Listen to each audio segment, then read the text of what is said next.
Hello, and welcome to my thought on Sunday. But today I'm doing it a day early because I have a Facebook Live show last Sunday of every month, which you can see on my Facebook page at 8 o'clock London time. And tomorrow I'll be talking about breaking the I can't do it syndrome. And I also want to remind you that I have a book. It's called Getting the Last Laugh.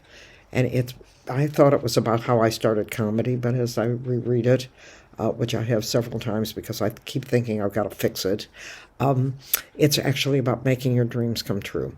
So it's Getting the Last Laugh. It's on Amazon.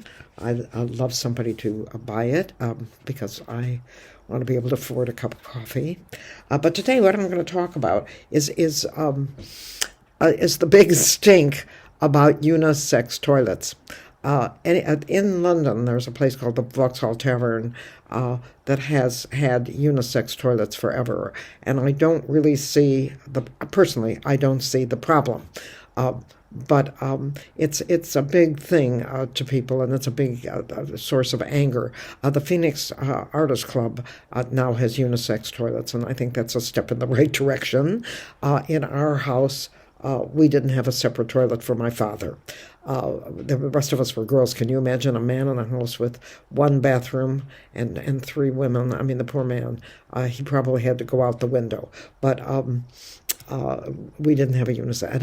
And I am reminded, because of the problem with people who are transgender particularly, I am reminded of when I worked at the dating service in California, in Redwood City, California, and there was a beautiful woman, and I think her name was something like Francine or something, absolutely gorgeous, and she would never use the toilet that we used. She was always afraid to go into the ladies' room, and I could never understand why. And it wasn't until after we closed the dating service, remember that was the one where I was selling sex and didn't know it, that I realized she was in transition, and she had not yet had her surgery, and she didn't want anyone to know. And I think that's criminal, because I think that I also object very strongly to the places that have things that say toilets for patrons only. Because if you've ever been caught short, you know how uncomfortable and how awful that is. Well, my mother always loved toilet humor. She loved scatological humor.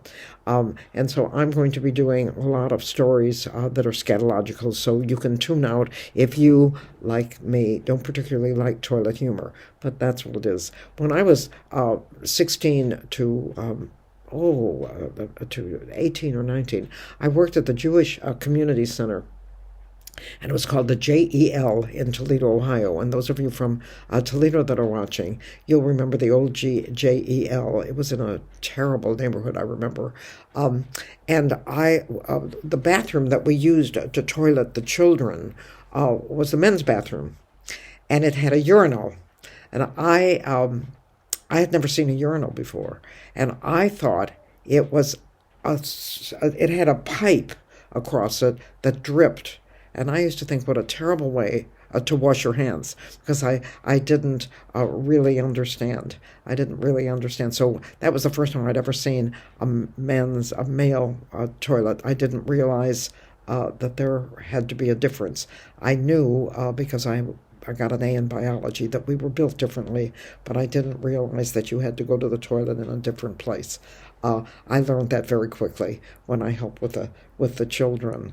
But one of the stories I remember about toilets is that in America we call them bathrooms, and we usually have a bathtub or something in there. And when I was young, we had a hamster, and the hamster's name was Lizzie, and we loved that little hamster. The hamster used to have a cage, but we used to keep it in the downstairs. We had two bathrooms, by the way, not one. My father actually didn't have to go out the window. We moved to a big house, and that was when we got the two bathrooms. But we kept the hamster in the toilet in the bathroom. And hamsters, for those of you who don't know, and I think all of us do now, are little tiny rats. That's what they are. And my Aunt Molly came over for dinner one night, and my Aunt Molly was about 4 feet tall, both directions. And we loved my Aunt Molly, but she was very, very proper. And in those days, ladies, proper ladies wore really elaborate corsets that took forever to undo, and going to the toilet was a 20-minute to half-hour project just to get there. And my Aunt Molly, after she ate a hefty dinner, which she did, because remember, she was 4 feet both ways. She was a square lady, went in to use the toilet. And when she went in and she got herself organized to sit down and relieve herself and make herself comfortable, she looked to the left and she saw this little rat running around its cage, which was our Lizzie. And she was terrified, absolutely terrified. She came running out of the bathroom with a corset around her knee, and she kept saying, "There's a rat! There's a rat! There's a rat!" in the bathroom. So that's my story of do not keep rats in the bathroom. Even though I think it's perfectly all right for men and women to use the toilet, not a hamster, not a hamster. But as I say, my mother. So these are Loos stories, and my mother loved toilet humor. So this is actually going to be a much shorter thing than I thought, because I wanted to talk about how wrong it is to keep men and women in separate toilets because we don't understand each other. This is my mother's favorite joke, and we are going to leave it with that. So I'll leave you with the laugh. My mother, as I said, absolutely loved toilet humor. And I am going to tell you this joke, but I'm going to clean it up because it's a little bit racist, and I'm going to clean it up. But my mother tells the story of a man who lived in the top floor of in New York City of a large building. And he lived all alone, and he was very unhappy, and he just couldn't seem to get used to living alone. So he decided to end it all. And he went to the George Washington Bridge, and he prepared to jump off the bridge. And as he was standing on the parapet ready to jump, a policeman saw him and decided that it was, he tried to save him. And he came up to him, he said, "Stop." He said, "You can't do that." And the man said, "Don't stop me." He said, "I have nothing to live for. I have absolutely nothing to live for. I have no money. My family is gone. I have no partner. No one loves me. My life is barren. I can't see a future. Please let me end it all." And the policeman said, "If I can give you a reason to live, will you consider not killing yourself?" And the man said, "If you can give me a reason to live, I've thought about this and thought about this, so there's no reason for me to live. There's none." And the policeman said, "If I can give you a baby, that would give you something to live for? Would you reconsider?" And the man said, yes, if you could give me a baby, because that's absolutely ridiculous. I can't have a baby." And the policeman said, "I can make that happen." So he said, "I'm going to give you a potion to drink, and I want you to put that potion, I want you to drink it, and I want you to put a cork up your rear passage. That's what I want you to do, and I want you to go home and think about this baby." So he gave him a very, very powerful laxative. And the man went home and he put a cork in the right place, and he drank the laxative, and he sat and thought about how useless his life was. Now, at this point, he's sitting in the top floor of his New York apartment, and there's an organ grinder. Do you people know what an organ grinder is? An organ grinder is a little, always Italian man that has a little hand organ and plays music with a little monkey that's all dressed with a little red hat and a little suit, and dances and sings. And he was in New York, and he was walking up and down the streets, and he passed this man's building. And the little monkey was singing and dancing to Italian tunes, funiculi, funiculi, and he was climbing up the fire escape of this big building. And he got to the window of this man's bathroom. The man, in the meantime, is sitting, and he's waiting for the baby to be born. When suddenly he gets an absolutely uncontrollable urge, and he runs into the bathroom, and he lets loose.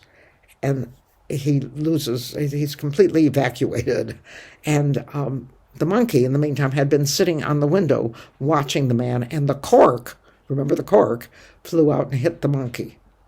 So the monkey landed in this pile of mess.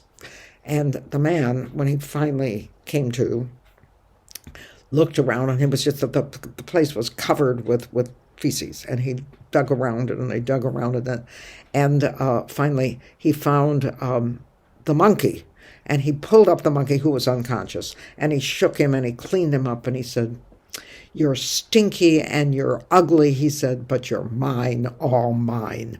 And that is my mother's favorite joke, but I'm going to give you one more joke and then leave you with my toilet humor. And that is my favorite joke, which, even though I don't like toilet humor, is still my favorite joke. And that is the difference between an optimist and a pessimist.